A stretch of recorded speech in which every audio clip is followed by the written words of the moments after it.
Ev, why don't you give us your name, your date of birth, where you were born, the names of your mother and father, and your mother's maiden name, and your brothers and sisters. Okay, my name is Evelyn.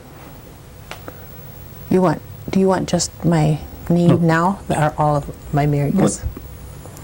Okay, my maiden name is Evelyn Schuyler. And the E stands for?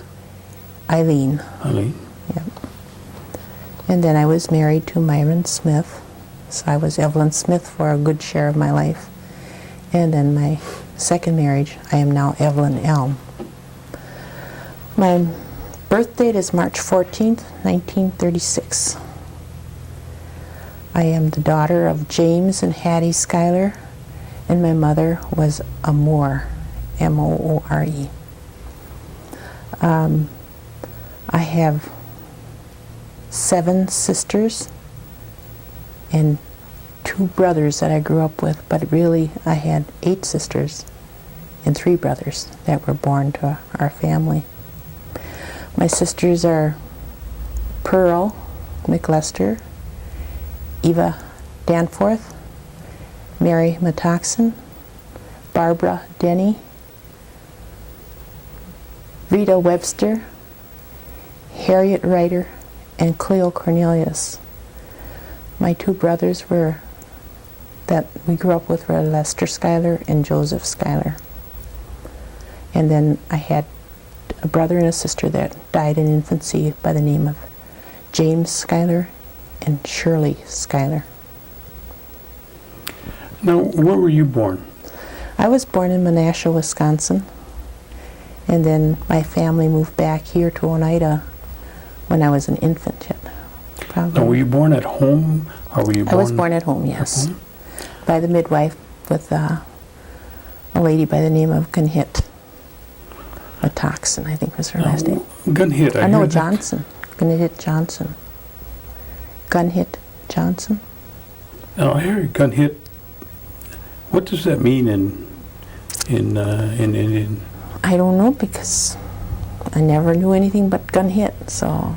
I just heard more than one person with the name Gunhit, and I'm just curious if... I do have a list of names that Budgie Manders gave me, and that name may be on there with an explanation. Okay. Okay.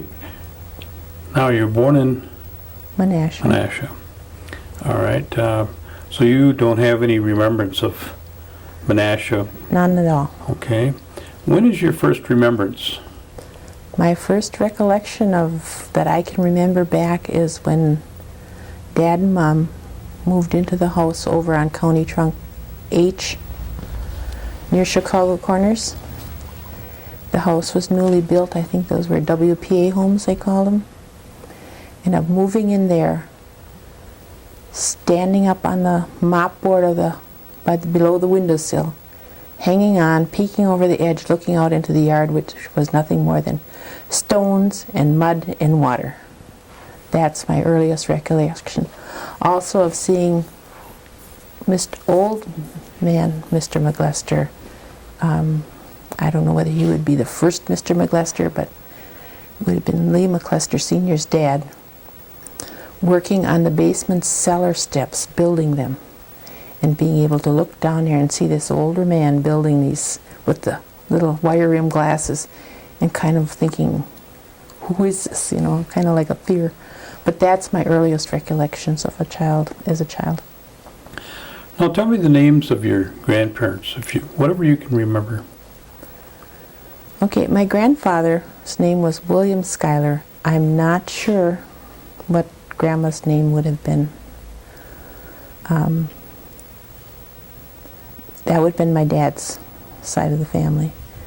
My mother's father and mother was Austin Moore and Matilda Moore. Do you know her maiden name? Matilda, you mean? Purcell. They were from Germany. They were... Her parents were from Germany, as I understood it. Okay. And do you know any place where they resided? You mean my parents? My grandparents? Yeah.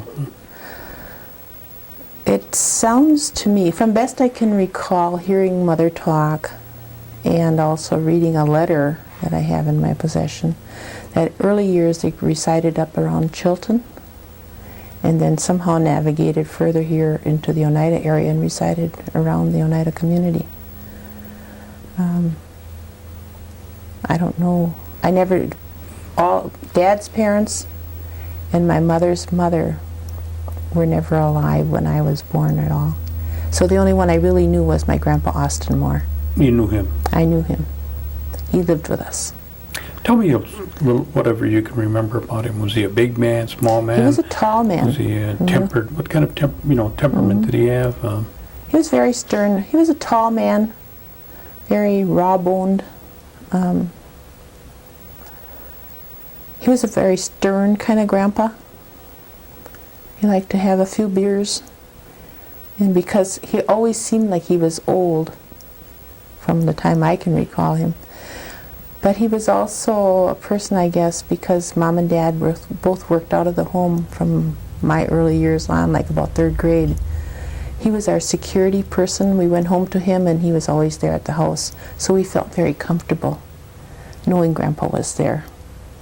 But he's also, the other thing that I really remember about him, he liked peppermint candy, especially the pink peppermint candy. And he usually had that little bag of candy under his pillow on his bed upstairs. And when he felt really good, we got some of it. But that's a fun part I enjoyed about him. So he used to live with you? He lived with us. And the other thing that he left a mark in my head about is he ate with a knife. Almost all his food he ate with a knife. And that fascinated me. I never learned the art of doing that. So that's about, what I remember of Grandpa. Did they tell you of any kind of an occupation that you remember he might have been in? I don't really recall of hearing that. Okay. All right, let's talk about your mom and dad. Why don't you, first of all, tell me about your dad, and again, what are the physical features, I guess you might say, of your dad, and the type of temperament that he would have? Okay, my dad was not a very tall man, but most of my visual picture of him, even today, is a man of medium stature, kind of robust, and he was a stern father for the most part, but he could also be a very fun person. He primarily worked in the construction trades, all of my recollection of years of his employment. He also was partly like a farmer, because we always raised what I call truck garden crops outside of raising corn and oats. We did a lot of truck garden type vegetables and that for the canneries.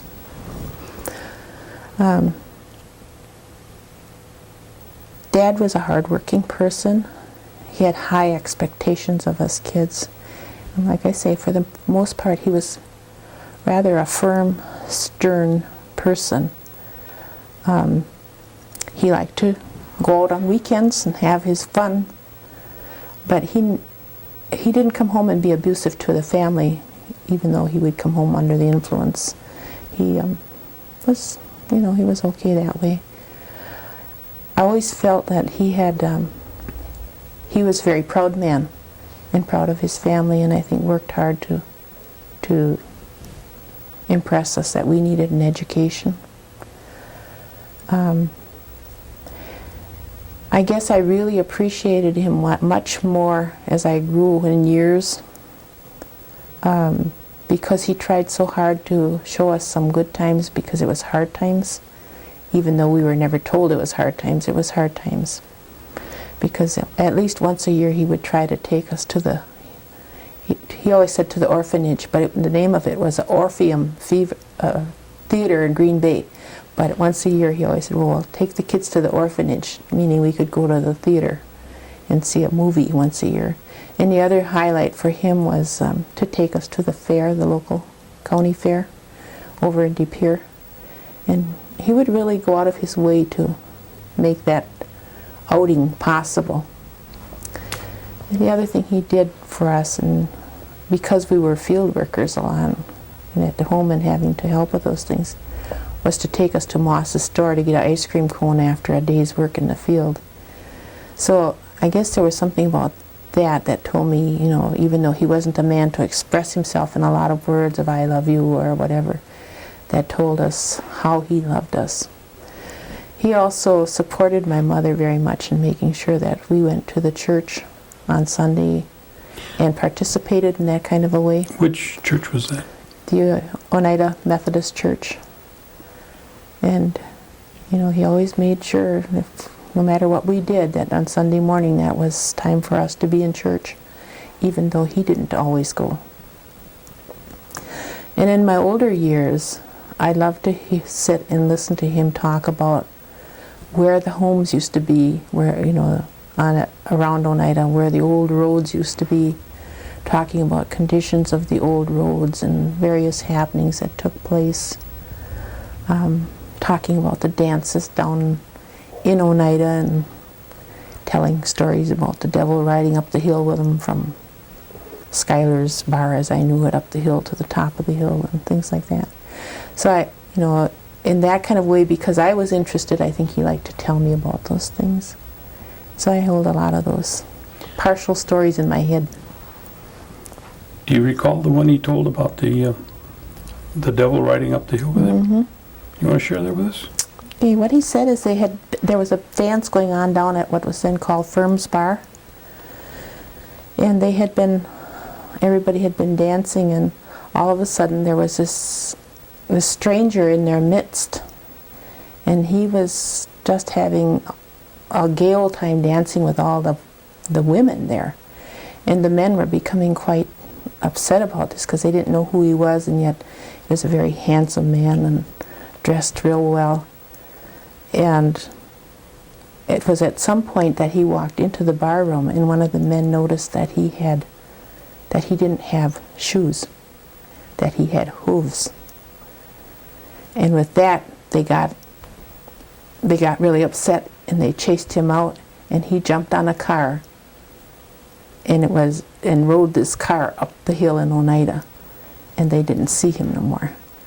So take it for what it's worth, but I guess it made a good, fun story to tell or something. But I like to hear him tell it anyway. Now, did your mother or father go away to school at all? My mother never went away to school. My mother never finished 8th grade. She just went to the local little schools that were around the area.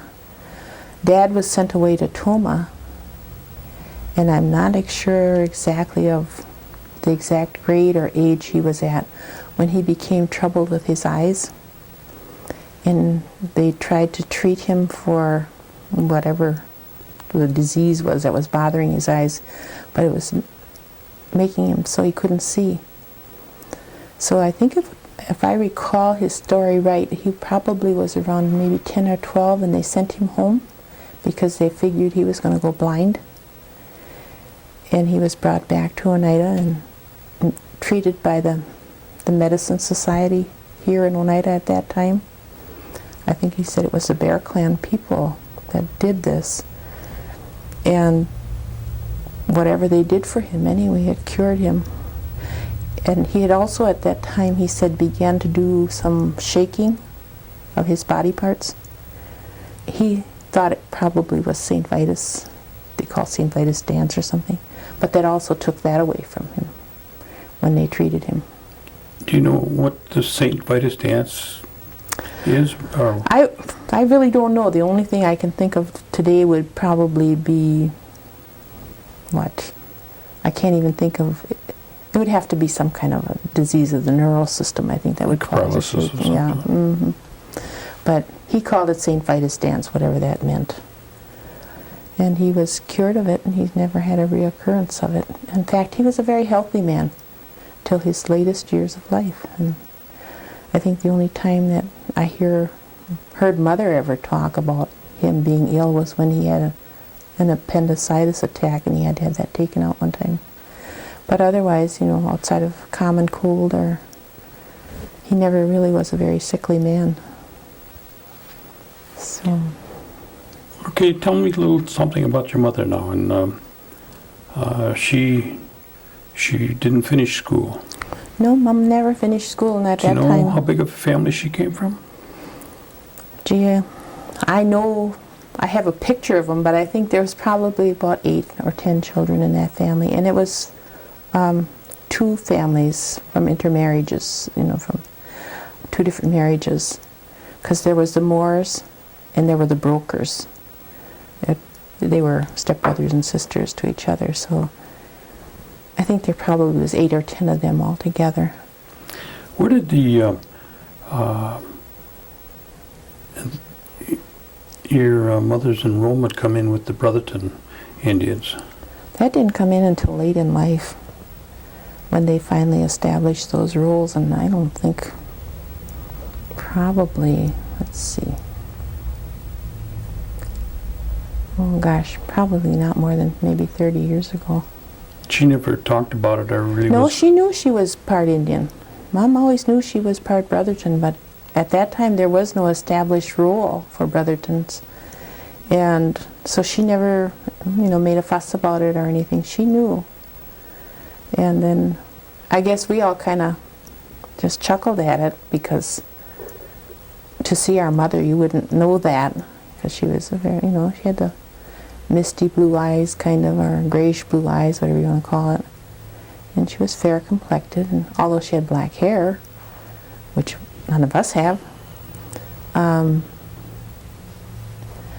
we just kind of would chuckle and say, yeah, you're Indian, all right, not saying that to her, but thinking that to ourselves. But so when her enrollment finally came through, and they were seeking Brotherton people to, apply for enrollment, we were all kind of shocked when she actually produced paperwork eventually that, showed that she was. Do you remember her brothers and sisters? Some of them, the ones who lived around here primarily. There was my Aunt Jenny, who was married to Isaiah Cornelius. My Aunt Ellen, who was married to Philip Summers, her first marriage was to Eastman Cornelius. And then there was Uncle Sim Moore, who was married to Irene Moore. And my Uncle John Moore, who was married to Madeline. And then there was Uncle Walter, who was married to Aunt Ida. And Uncle Charlie, Uncle Charlie Brooker, who was married to, what is her name? Aunt Ella. And my Uncle Walter Brooker, I think I mentioned him already, married to Ida.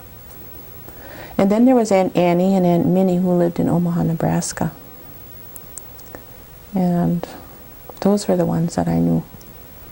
What did your mother ever talk about in terms of her schooling? Did she ever mention that? No, she really never talked too much about her grade school years. She talked about her desire to be a teacher, and my mother was a beautiful singer. She liked to sing.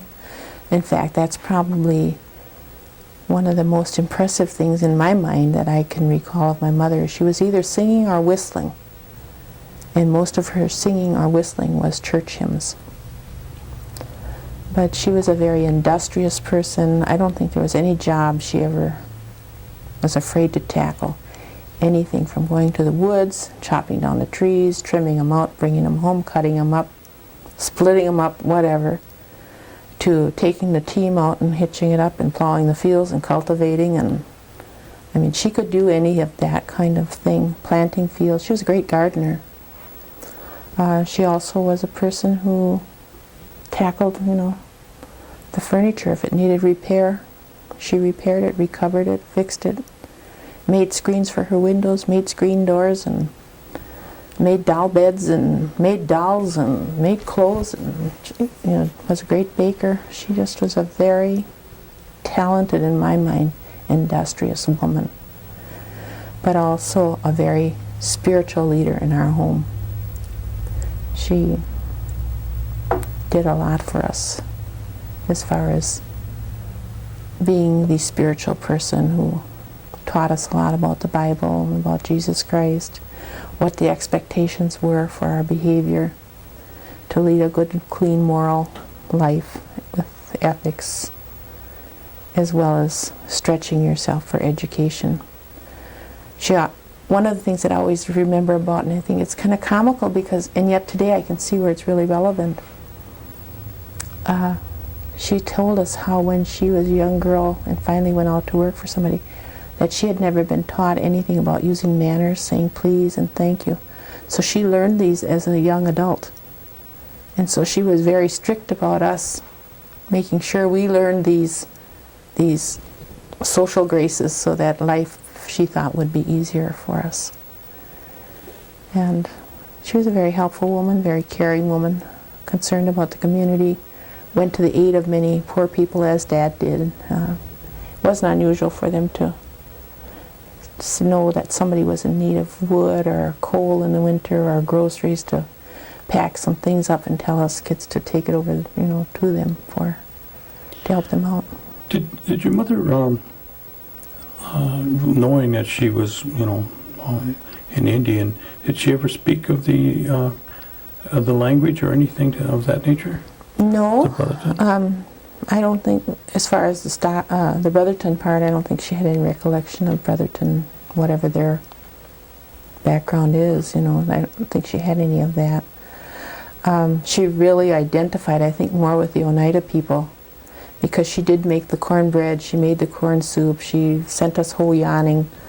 I don't think she ever even gave it a thought about any other Indian ways, What about your dad? Did your dad speak the language? Yes, he did. He was a fluent speaker in the language. Unfortunately, we didn't get it. Now, that was going to be my next question.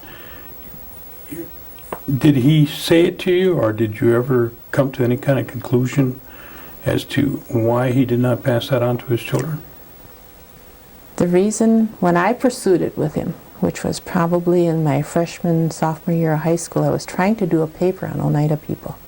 And there were so few resources, really, to get the information about our history and, and culture, that I wish I had kept the paper, because I wonder what I said. But the reason he told me that he didn't think we should pursue it was because it would cause us to have broken English. But my own perception is that it had been so thoroughly drilled into his head not to use it when he went to the government boarding schools, that he felt it was something you needed to get rid of in order to succeed in this world and be successful. Now, do you know of any involvement that your father had with the, you say you moved into a new home, and were these new homes, were they built by the tribe or by the government? And by the government. WPA is work, I don't know what they called it, but it was WPA as the initials.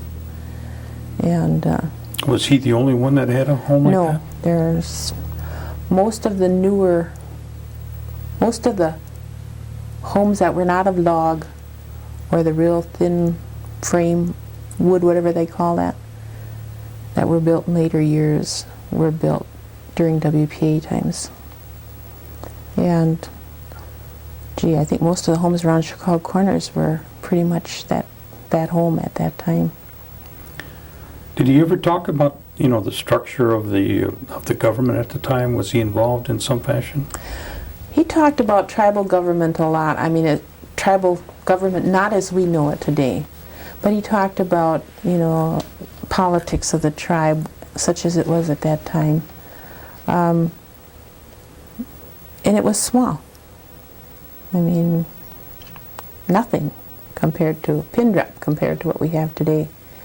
But he served on their land committee, and they would talk about, what you could do on the land assignments, as they were called at that time, because that's what he lived on, what you couldn't do on the land. And I think, very clearly, in my mind, outlined to us kids where we could be and where we couldn't be. as far as walking around the reservation. Explain that to me. Well, because our reservation is now what I, in my grown-up years, know as a checkerboard reservation.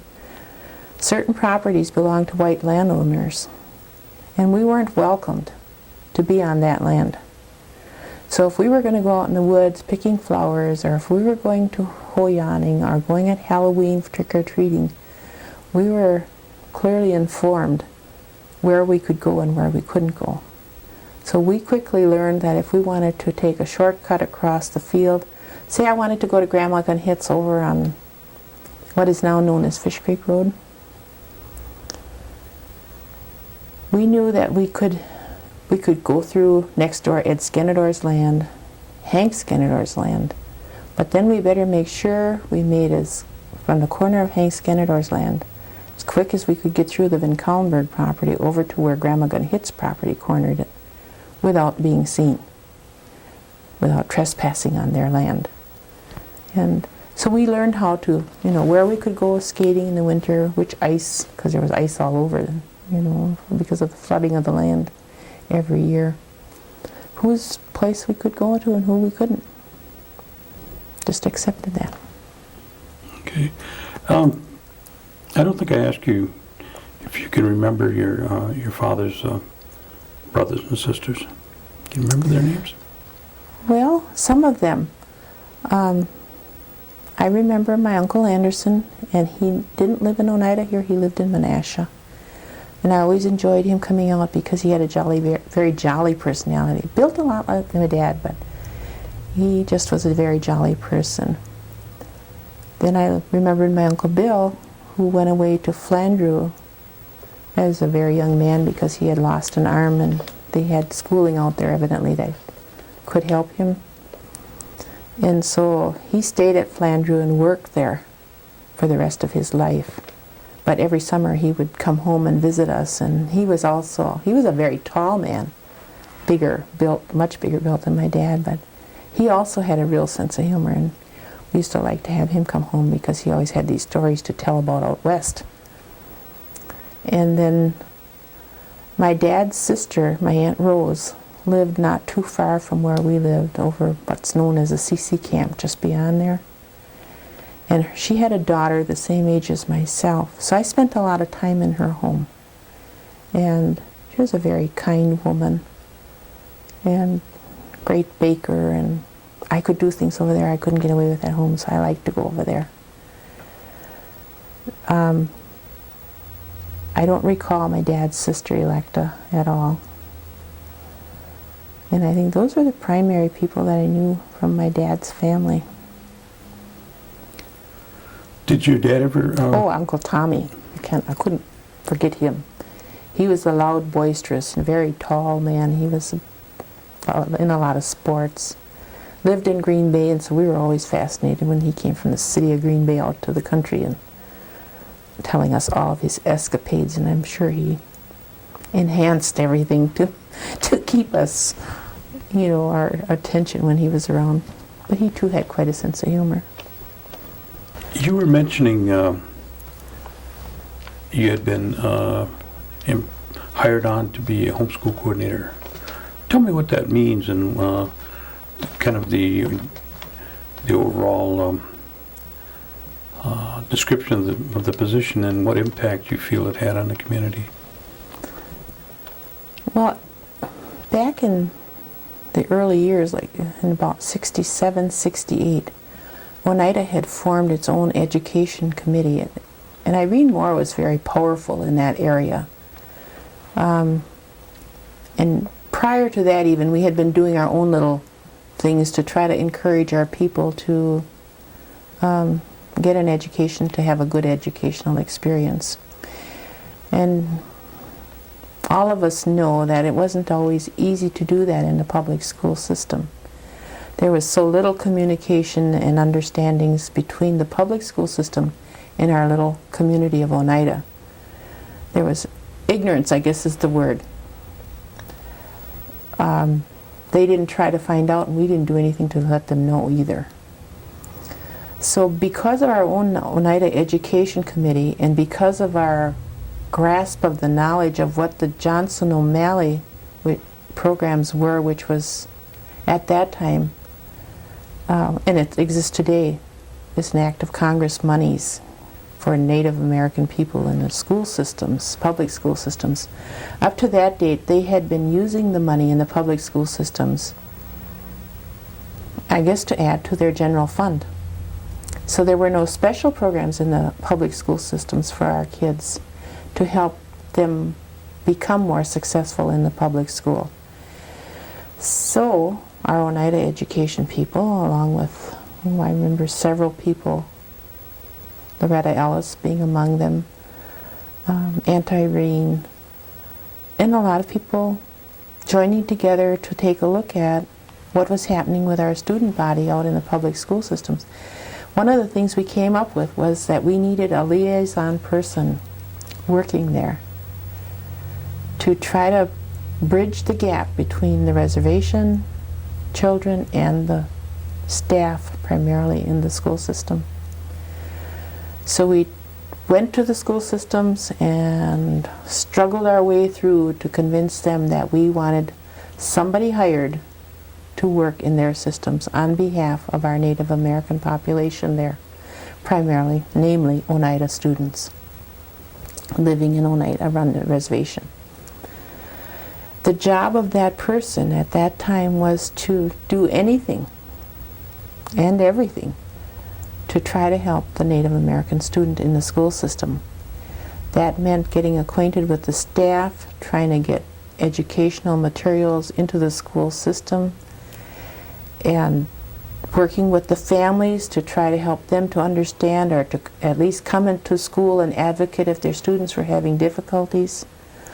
Or if we knew of somebody that personally needed some assistance financially or with clothing or lunches or whatever it might be, to be there for the Native American student and to establish an office there so they could come to us, both parents and children and staff, to try to make it possible for our student population to graduate high school really at that point, and to have a more pleasurable school experience all the way from kindergarten through 12. Out of that, I think, grew a lot of the programming, for instance, over in Seymour.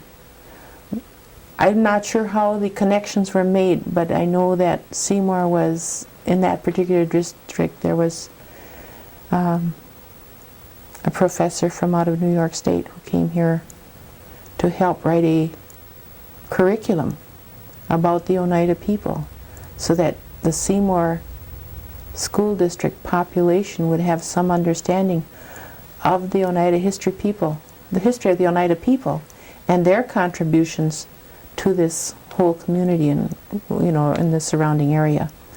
And this branched out into the other school systems. So there was a lot of things that grew out of that position, and the position has been strong enough to withhold, I guess, everything, so that it still exists today. And this was also going on in the other school districts? After Seymour's was initially started, that branched out into every school district, along with the Oneida Language Project, where they went in and actually tried to start bringing the language and culture to our own Native population, because most of us didn't have an understanding of that history of our own people. It wasn't something, I guess, that our ancestors ever wrote down, and certainly the non-Indian population wasn't ever anxious to share with us. Kind of excluded it, and even in the studies regarding the state of Wisconsin, it was kind of just brushed over. And I think, you know, from that time on, I think this program didn't only exist here, then it grew, and it grew till it was nationwide on a lot of reservations. But it had a lot of its roots right here in Wisconsin. How long were you a homeschool coordinator? I was over there for 5 years. Where did you go from there? Let's see, where did I go from there? I think I came to work for for the University of Wisconsin-Green Bay In what capacity? as an outreach worker for UWGB to extend college coursework or to develop college coursework at the university, sort of to meet the needs of what the three reservations, Oneida, Menominee, and Stockbridge, people might need. I worked in connection with Norby Hill. So in other words, it was kind of like instead of working in the high schools with the students, you began to work in the colleges. Mm-hmm. See? Mm-hmm. Okay. So that was an experience all in itself. It's one I found out in 17 months I wasn't equipped for or interested, a high interest in it, because there was too many political things with working with a university system. And I was used to, after working in Oneida, if I wanted something done, going directly and doing it, not getting permission from 3 levels above you before you could go out and do the work. Where'd you go then? I came back to Oneida. I came back and I worked in the early childhood programs as a teacher for, they called it a home-based program, teaching child growth and development in the homes of mothers with children between the ages of birth and 4 years old. And I did that for 3 years. And enjoyed that, because you got to know the families real well that way. And then where'd you go? And then where did I go? If I can recall right, I think from there I moved into a program. No, I went to work for the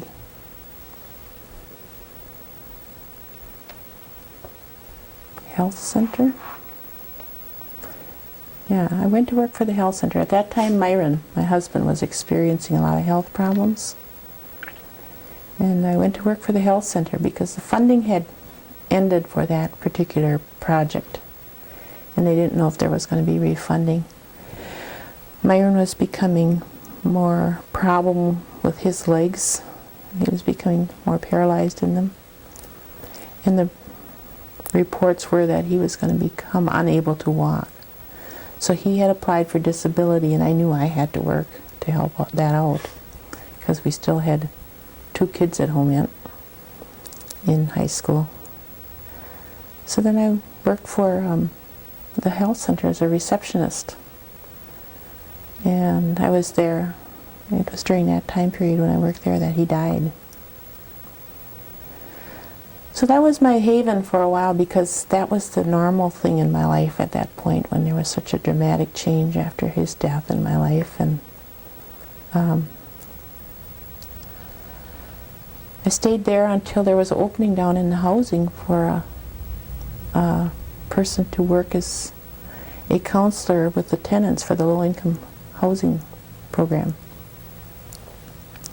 I thought, well, this is a different twist on education. I'll try my wings at that. Your midlife change. Yeah, right. So I went to work for the Oneida Housing Authority programs, and working as a counselor with the tenants who lived in the rental units and the home ownership program. And really enjoyed that. I really didn't like getting out there with them, and that was kind of like a buffer zone for tenants between any problems they might be experiencing while they're the rentals or the home ownership, to make sure they stayed good renters and took care of their homes and things like that. But I got kind of like, I wanted to get back into the field of education, really where I had most of my training. So I waited my opportunity for an opportunity to come back into educational programming with the tribe. And eventually there opened up a job called Coordinator of Youth Education Services for the 4 public school systems, or the 5 public school systems. They now included Green Bay. So I took on that position and helped do program planning and working with the people in the public school systems to plan educational programming in school and out of school for the youth in our community and with the 5 public school systems. And that was a fun job until it got to be where I had to do all these budgets for every school system. Bureaucracy stepped in. And I don't profess to be that skilled.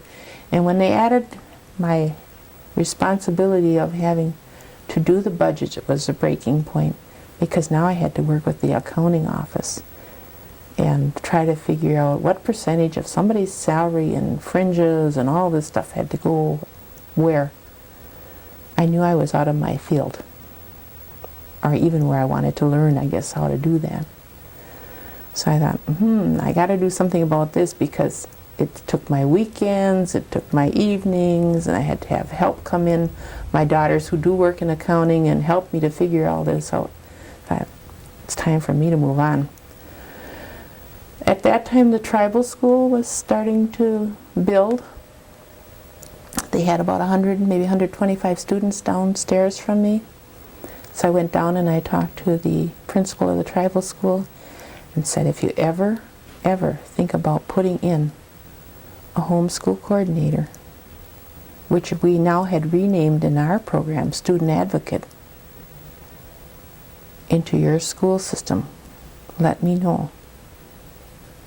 So it wasn't too much very longer, and they sent word up that they were going to do the position, so they come up and looked at our job descriptions and built one for the tribal school. And I applied along with about 8 others, and fortunately I got the job, and I've been there ever since. That's where you're at now? That's where I'm at now. Work in the turtle school. So you're in semi-retirement at Yes, I just one of your turned. best jobs, huh? I just turned 62. People said, "Are you retiring?" I said, "For what? I like what I'm doing. Going to work is no job for me. I enjoy it."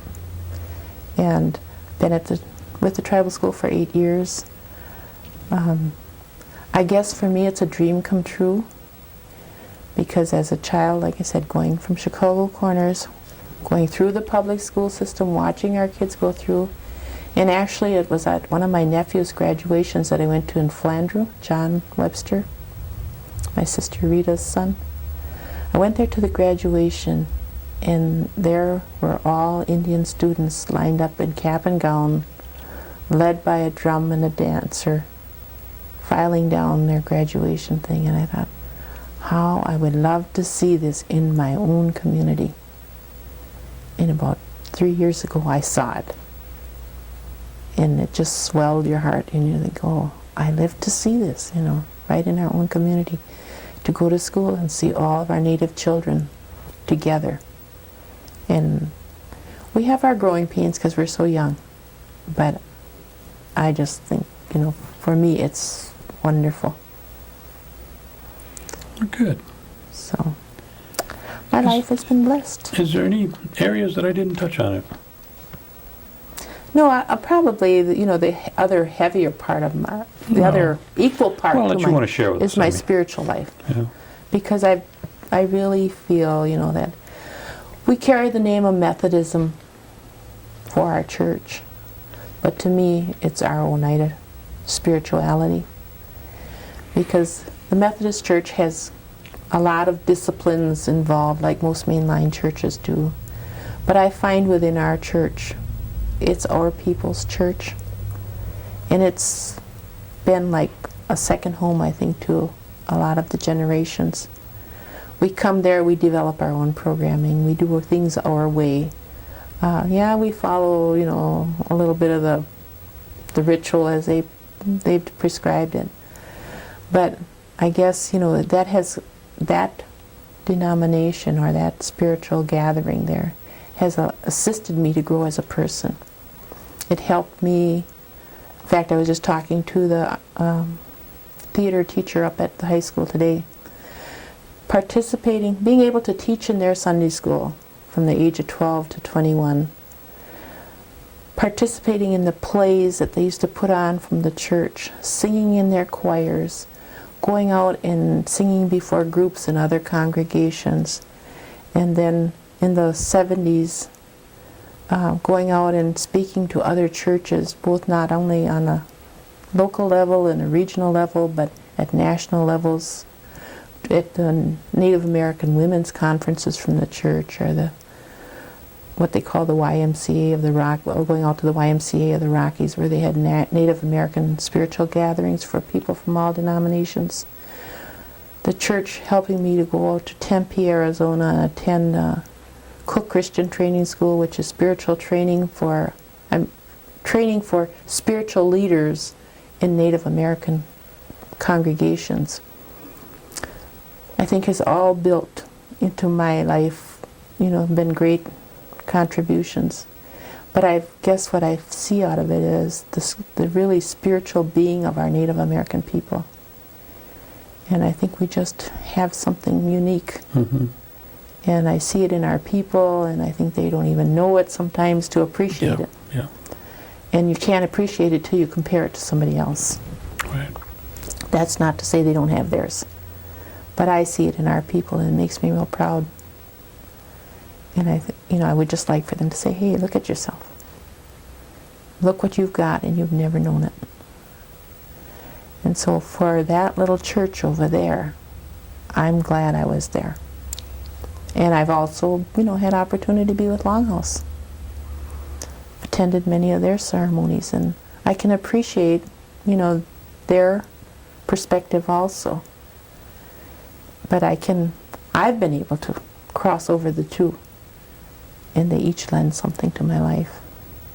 They can embrace each other. Well, there's only one big guy in the sky. That's right. And so to me, one doesn't threaten the other. Yeah. Some people feel that way, but Yeah. I don't. And so it's, like I say, to me, life has been a blessing, and I'm glad I'm part of the Oneida community. I'm richly blessed, really, by my heritage of my dad's people, because I know a lot of people my age that I went to school with have never had the experiences that my heritage has allowed me to have, and that my community has allowed me to participate in. So to the Oneida people, I need to be thankful. They gave me their children to teach, they let me work with their adults. They allowed me to preach in their buildings as a spiritual leader from the church. They even listened to us sing me and my sisters love to sing together. And we do quite well, I understand. But we do it because we enjoy it, and like my nephew so nicely informed us the other night, well, it's no wonder you can sing well together. You've been doing it for 50 years, and that was like an eye-opener. Because I really never thought of it in that terms, that we probably have been singing 50 years together. Well, that's a long time. And we do. Half a century, yeah. You really, it was like, I didn't believe this when you said it to me. But when I thought about it, it's true. Well, we want to thank you. Thank and we you. appreciate you coming in.